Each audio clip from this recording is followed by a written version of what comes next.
يلا بينا نشوف أنواع الشخصيات الخمسة المؤذية. أول واحد هو الشخص الأناني. هو الشخص بيحط احتياجاته في المقام الأول بشكل مستمر وممنهج. هو أهم حاجة، هو ملوش أي علاقة بنية مبيتة للأذى ليك. هو مش عاوز يأذيك، انت أصلا هو الأول بعد كده انت. هو مش عاوز يأذيك، بس هو ممكن يأذيك بس مش قصده يأذيك. بمعنى ان هو مثلا اولوياته ينجح، فلو انت هتكلمه دلوقتي وانت منهار في العياط وهتعطله عن ميتنج، ولا هتعطله عن مذاكرة معينة، ولا هتعطله عن سفر، او حتى هتعطله ان هو ينبسط، هو يقفل السكة ومش هيتعاطف معاك، لانه الاولوية في الحياة لنفسه، مش قصده يتجاهل مشاعرك. مش معنى كده ان انا ببرر له خالص، ولا كان قصده ان انت مش مهم عنده، ولا كان قصده ان هو يأذيك، ولا كان قصده ان هو يلعب بيك خالص. هو ببساطة اولوياته في الحياة هو، وبعد كده اي حد تاني. اي حد تاني ده عن امه، عن ابوه، عن عياله، عن اي حد. الشخصية الانانية دي، في اب اناني وفي ابهات كتير جدا انانية، اللي هو يبقى معاه فلوس يروح يصرف يتبسط يعيش حياته ويسيب لولاده اقل حاجة. انا اعرف اهالي او ابهات كان مثلا عاوز ياكل اكله حلوه، ده مثال بسيط اهو، عاوز ياكل اكله حلوه يروح ياكلها بره، وعادي جدا سايب عياله ياكلوا اي حاجه في البيت. ليه؟ لان هو اهم حاجه ان هو ياكل، اهم حاجه ان هو يتبسط. ممكن تلاقي شخص اهم حاجه عنده مثلا هو يلبس حلو قوي، مش مهم الباقيين. فبغض النظر عن اللي هو السلوك اللي بيسلوكه، هو ما عندوش نية مبيتة ان هو يأذيك، بس هو اولوياته هو ما بيخططش لأذاك، بس هو ما بيفكرش كمان في اثر ده عليك ايه، لانه هو قاعد متمحور حوالين نفسه. ما بيحسش بالمتعة خالص لما انت تتوجع خالص، هو ده مش فارق معاك. هو قاعد بيعبد احتياجاته هو ونفسه، لا ام لا اب لا عيال لا شغل لا حسابات تانية في الحياة غير احتياجاته ما بيحسبهاش. فهو عايش بيلبي احتياجاته. يعني مثلا الشخص اللي عاوز ينجح بسرعة ولقى ان ارتباطه بفلان هينجحه بسرعة، ممكن يكون بيحب شخص تاني ويسيبه لان شايف ان العلاقة معاه هتأخره عن هدفه. ده شخص اناني. انت مش في اللعبة، انت مش في الحسابات اصلا. على صعيد اخر، الشخص ده ممكن يبقى خلوق، عشان في ناس بس بتيجي بتختلف. الشريرين في السينما هو شرير في كل حاجة؟ لا. يعني احنا ساعات بيبقى متدين، ممكن تلاقي دقنه قد كده، او مسيحي متدين، بيصلي الفرض في فرضه، عشان مثلا هو بيعبد ربنا برضه من باب الانانيه، عشان ربنا يلبي له احتياجاته. ما بيطلعش من بقه العيبه، عمره ما جرح حد بكلمه، عمره ما يقول لحد كلمه توجعه. لما بيعمل شغله بيعمله على اكمل وجه، بس هو بيبص من زاوية أنانية. مش لازم الشخص المؤذي يكون وحش في بقية تصرفاته خالص، احنا بنقول هو بيشوف الحاجة من باب زاويته. ازاي يعمل فيا كده؟ انا مش في فلكه، هو ما كانش بيفكر فيا. ما ينفعش ادي الموضوع اكبر من حجمه. مثلا تكون طالع فجأة تلاقيه خطط لأجازة من غير ما يسألك، حجز مكان من غير ما يرجع لك، من غير ما يقولك هو الوقت ده مناسب ليك ولا لا.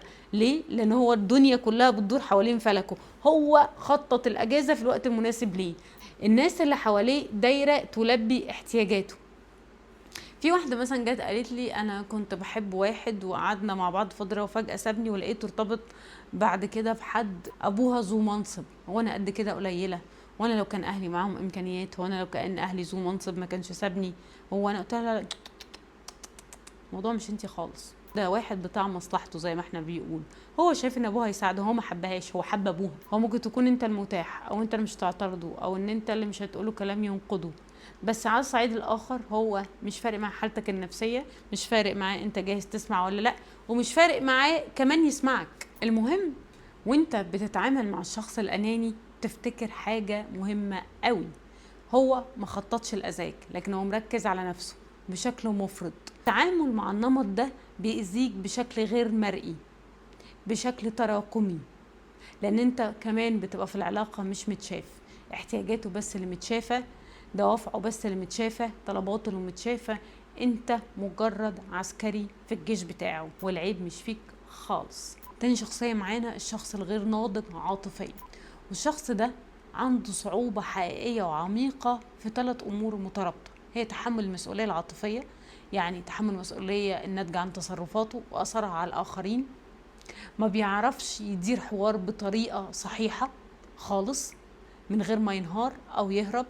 تالت حاجة، ما بيعرفش يعبر أبدا عن مشاعره الداخلية تماما. هو بيعمل ايه؟ يا بيكبتها يا بيفرغها بطريقة غير صحيحة، وده بيمثل عدم نضج عاطفي. وانا عاملة حلقة على اليوتيوب كاملة عن الغير ناضجين عاطفيا، تقدروا ترجعوا لها، لان احنا هنا بنتكلم باختصارات عن الشخصية. غالبا ان الازمه الكبيره دي عنده راجعه للطفوله، لتجارب في الطفوله ما سمحتلوش بتطور شخصيته، ما سمحتلوش بتطور ادوات التنظيم الانفعالي السليمه. يعني هو ما بيعرفش يتصرف، تلاقيه فجاه يا اما متعلق بالاشخاص وممكن ينفعل، يقول كلام مش في وقته، يتكلم في كلام مش وقته، بيكبت يكبت يكبت، ما بيعرفش يقول الكلام امتى وما بيعرفش يقول الكلام ازاي، ولما يجي يقوله ما بيعرفش يقوله صح. ممكن تحصل له نوبات غضب، وفي نفس الوقت ممكن تحصل له نوبات من كتم مشاعره، وما بيعرفش تماما يوزن الامور. هو غير ناضج عاطفيا. ده ممكن يبقى ملوش دعوه بسن، ممكن يبقى 60 سنه وغير ناضج عاطفيا. احنا عندنا اصلا ورش بسبب الامهات والابهات الغير ناضجين عاطفيا، اثر ده على الولاد ايه. يعني ممكن نكون احنا اصلا الازمات اللي فيها وارتباطنا بحد مؤذي بسبب ان احنا بنعيد الملفات اللي كنا فيها مع اب او ام، او الاتنين كانوا غير ناضجين عاطفيا. فمثلا في اي خلاف، ما بدل ما بيواجه المشاكل بنضج بينسحب او بيعاقب بالصمت بالايام، او ينفعل وبعديها بكام يوم لما الموضوع يعدي ولا بشهرين 3 تلاقيه صرخ وصوت، ازمه كبيره تجيله تبقى قاعد ساكت، وبعد كده ينهار ويكتئب بعديها بشهور. ده بيخليه يحس بالذنب، فما بيعرفش يواجهه، فما بيعرفش يتصرف. بيعجز لما يكون الشخص اللي قدامه عيان فتلاقيه هرب، ما بيعرفش يعمل حاجه. لما يكون في مشكله بجد بيعجز، تلاقيه هنج كده، ما بيعرفش يعمل حاجه. هو ما نضجش عاطفيا، هو بيهنج، هو ما عندوش خبره يتعامل بيها مع المواقف. هو ليه غبي في كلامه؟ هو ليه بيدب كلام دبش في اوقات تانية؟ هو ليه انا المفروض شكلي حلو، انا المفروض كانت تقول لي كلام حلو، هي ما بتعرفش تقول.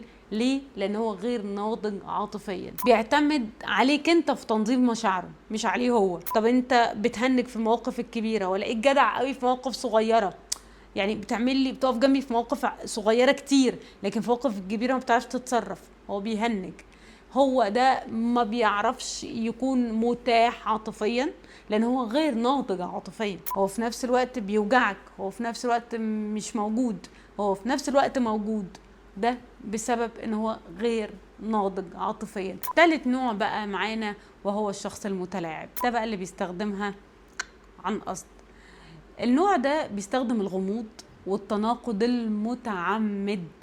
المتعمد نحط دي تحتها مليون خط، او شبه متعمد، يعني هو لعب اللعبة ومستني رد الفعل. الانسحاب والقرب المتكرر كأدوات فعلية لإدارة العلاقة. هو عاوز يدير العلاقة فبيقعد يعمل ألعاب لإدارة العلاقة. المتلاعب في منه اللي هو عاوزك طول الوقت تبقى معاه وفعلا بيحبك، ودي ممكن يكون نتيجة لاضطراب الشخصية الحدية أو اضطرابات القلق.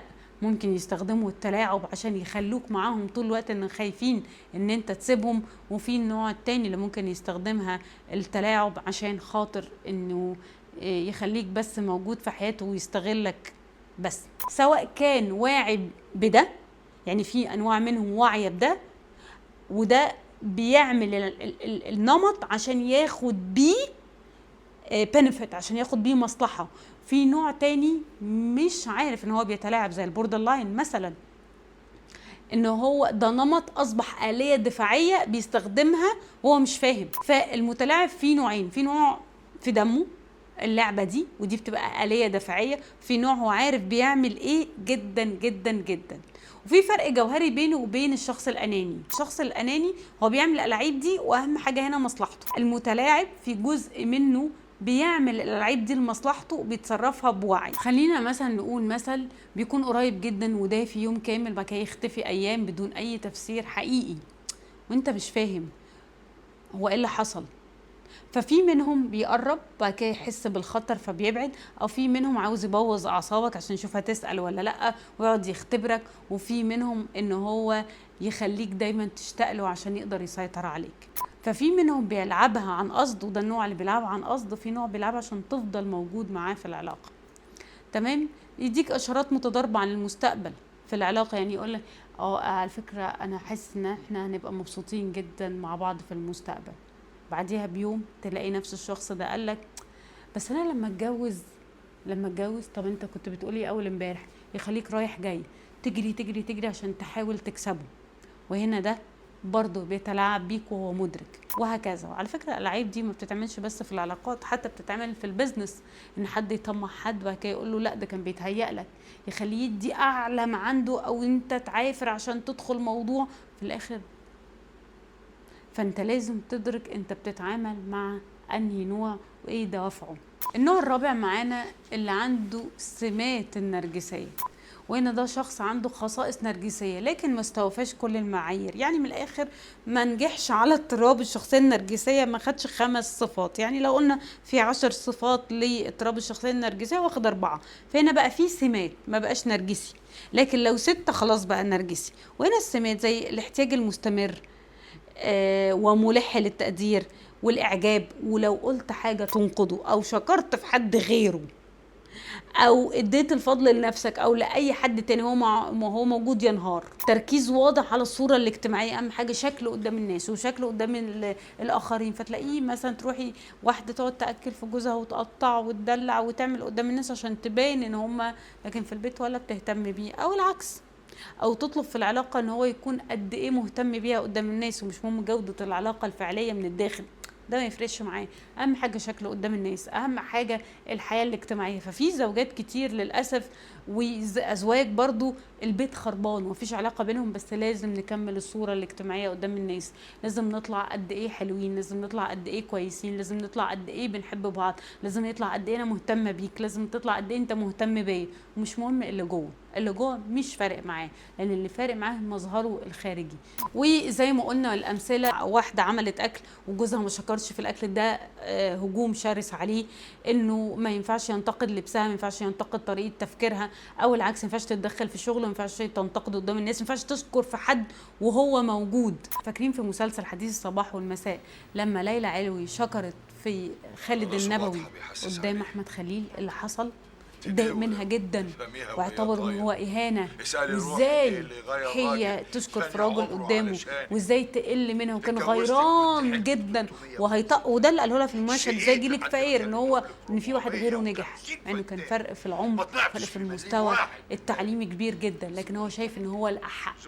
بس بصراحه هي عرفت تتعامل مع السمات النرجسيه دي بذكاء، وادت له المشاعر اللي هو واخد من فلوسك وادفع للحكومة ويدوني البشوية وابقى مال والدنيا. قلت لا، المال مال الحرمة ولازم تحافظ عليه، وهو كله برضه لولادك. انتوا بتعايريني بابن يزيد المصري؟ اعايرك؟ راجع لك محروق دمي تقولي لي براوع عليه؟ دي اصول برضه يا ست متعلمة. ليه حق بقى اخد على خاطري ولا ماليش؟ عندك حق يا عطا. لا اله الا الله. بس اللي نسيته بقى يا سيدي الرجاله، ان الست اللي باعت ناسها واهلها واشتريتك انت، البطن اللي حضنت ولادك وفخوره انك ابوهم، العين اللي حبتك وما شافتش راجل في الدنيا يشبهك غير في الروايات، مش ممكن ابدا تفرح لراجل غيرك. ولا انت مش قلتي لي ان كنت عايزه اقول لك ان البشويه قربت منك، مادام راحت للي زي داوود، ما بقتش لولاد الحسب والنسب، بقت للناس الشرفة العصاميين اللي بيشتغلوا بجد وبيجتهدوا بجد، مش للي مولودين في بقهم معلقه دهب. سمتك بقى مش تبقى عبيط لما تزعل. ايه؟ عبيط.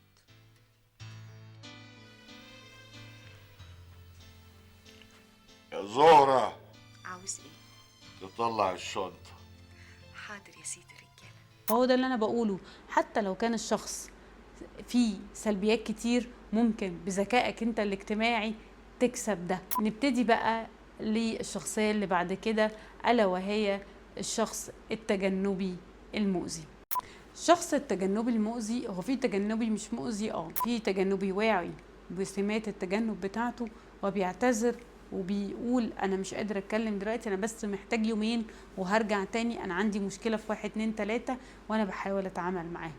لكن التجنب المؤذي للأسف بياخد من ألاعيب. عشان كده في ناس بتشبه النرجسي بالمؤذي. ليه؟ لأن هو ساعات بيستخدم الألاعيب، وهنا ألاعيبه كلها مش عشان يسيطر عليك خالص، ألاعيبه كلها في الكذب، ألاعيبه كلها في عدم تحمل المسؤولية، ألاعيبه كلها إن هو مش عاوز يبان وحش، ألاعيبه كلها إن هو مش عاوز يتلم ومش عاوز ينقذ. فهو بيلعب في الألاعيب النفسية اللي تخص الجنب ده بس، لكن هو مش عاوز يسيطر عليك ومش عاوز يستفيد منك ومش عاوز حاجة منك. هو بس بيلعب بيستخدم الألاعيب في نقط ضعف، ولكن الألاعيب اللي بيستخدمها هي بتأذيك جدا جدا جدا جدا.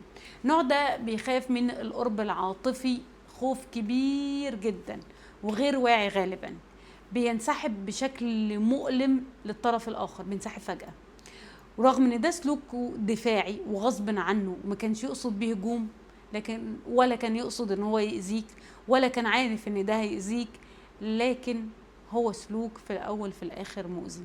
الفرق الجوهري دفعه الاساسي هو خوف من انكشاف العاطفي، خوف كبير جدا ان هو يبان قد ايه هو ضعيف من جوه، ان هو خايف يتساب، ان هو متألم جدا، خايف يبان اعتماده على الاخر وخايف يعتمد عليك، خايف يتعلق بيك، وعشان كده بيبقى عاوز يسيطر على نفسه فبيبعد. مش زي تماما المتلاعب عاوز يسيطر عليك وعاوزك تتعلق بيه وعاوز انه هو يستغل كل حاجة ليك، لكن الاثر النهائي بيكون للأسف متشابه، لان الاتنين بيحسسوك بالرفض وعدم الاستقرار وعدم الأمان وعدم الإيمان. وعندنا أمثلة كتيرة جدا للشخصية التجنبية، كل ما قربنا منهم عاطفيا قوي واتكلمنا عن المستقبل هما بيتوتروا وبيبعدوا من غير تفسير.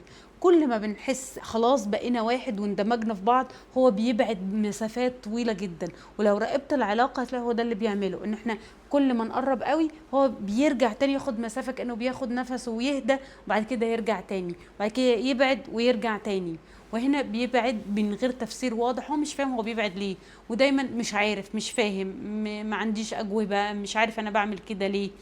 دايما بيتجنب المحادثات العميقة عن المشاعر، لا بيستحمل ان انت تكلمه عن المشاعر، لا بيستحمل المواقف التقيلة اللي فيها المشاعر، لا بيستحمل عياطك، لا بيستحمل انهيارك، ما بيستحملش اي جدال خالص، بيحاول يقفل الموضوع، بيحاول يخلي المواضيع كلها سطحية.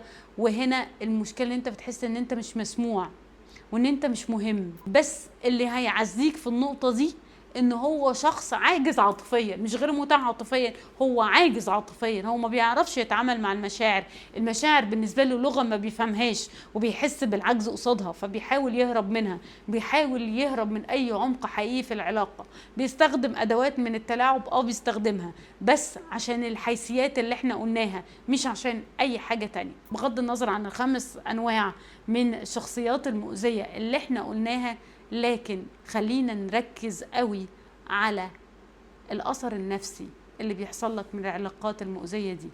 أنا بكون إزاي جوه العلاقة؟ ده السؤال اللي أنت لازم تفهمه. أنت بتكون مرتاح؟ أنت بتكون مبسوط؟ صحتك النفسية تستحمل نوع العلاقات دي؟ على فكرة أنا مع إن أنا لو فهمت الألاعيب وفهمت دوافع الأشخاص أنا ممكن أتعامل معاهم وقويت صحتي النفسية، ممكن أبقى شخص آمن وأقدر أتعامل معاهم على عيوبهم، مفيش حد من غير عيوب، لكن أنا لازم أكون أمين مع نفسي، مش خوفي من الوحدة أو احتياجي لوجود علاقة وخلاص، أو إن أنا مدي للعلاقات والحب أكبر بند في الحياة إن أنا من غيره مش عايش. هو ده اللي بيخليك منهار، بيخلي الألاعيب توصل معاك لعنف نفسي، انت بيتم اغتصابك نفسيا، انت بتستنزف نفسيا، بس انت اللي اديت الاتاحة دي بسبب احتياجك العنيف. لو انت ما عندكش احتياج عنيف وعندك ثقة بذاتك هتعرف تتعامل حتى مع أسوأ العلاقات ومش هتسيبهم يعملوا لك دمج، بالعكس انت هتعرف انت اللي تستفاد منهم. وده اللي احنا هنتكلم عنه بعد البريك. قبل ما نبتدي في الألاعيب لازم تفهم مش مهم نوع الشخصية، مهم تفهم الألاعيب وتفهم تقدر تصدها ازاي. انا بس هنا حاولت اشرح لك كل واحد فيهم ممكن يستخدم انهي انواع ألاعيب وبيستخدمها ليه، واتكلمت باختصار عشان تقدر تستوعب الصورة. احنا عندنا كورس كامل للشخصية النرجسية او الشخصية المؤذية، ودول ليهم 4 انواع، وعندنا كورس كامل عن التعلق، وعندنا محاضرة كاملة عن التجنبي لو انت عاوز تعرف اكتر ازاي تتعامل معاهم. في المحاضرة دي بنتكلم بس على الألاعيب اللي بيتم التعامل معاك بيها. هنتكلم بعد البريك ان شاء الله انت ليه بتتعلق بالعلاقات دي، عشان تقدر تساعد نفسك وتفهم ان التصرفات دي اصلا ما كانتش حب من الاول.